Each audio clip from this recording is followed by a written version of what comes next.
Okay, guys, this is going to be the hint video for number one, ranking objects by period. So for this hint video, I'm actually not going to give you the answers to it because there's just one example. So I'm going to give you some sort of hints and some tips about how to figure it out, but you'll have to come up with the answer on your own. And so here's what I want to look at. So let's remember what period is, okay? So remember let's see, this says, remember that period is the time that it takes the object to go around the circle once. Okay, so if I have one of these circles, okay, the period is just the number of seconds that it takes for, or I guess here the velocity is going the other way. So the number of the seconds that it takes for the object to go all the way around the circle one time. So whatever that time is, that's my period. And so this is what we're looking for. We're trying to say which one is going to take the longest to go around.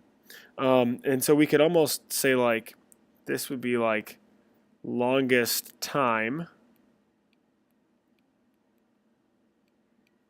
And then I want shortest time.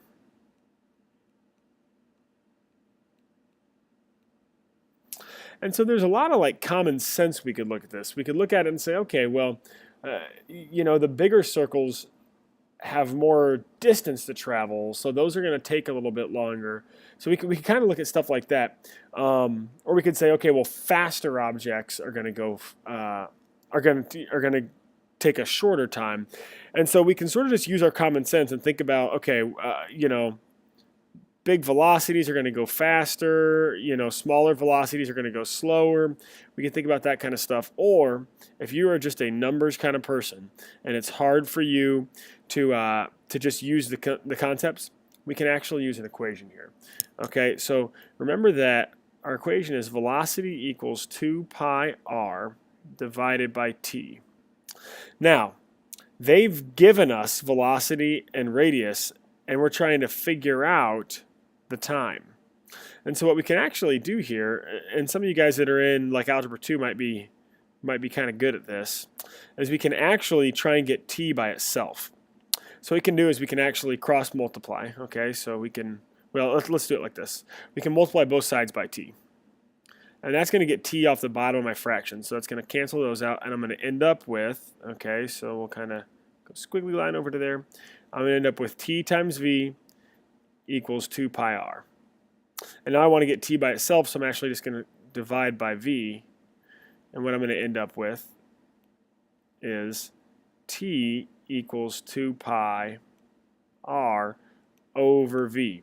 So now if you really want to be for sure on what you're going to get here, we could say, okay, well, the time for this, okay, is going to be 2 pi times r, which is 2, divided by v, which is 5. And so I could go ahead, I could punch that in on my calculator. I don't know, here, let's do it. Let's go.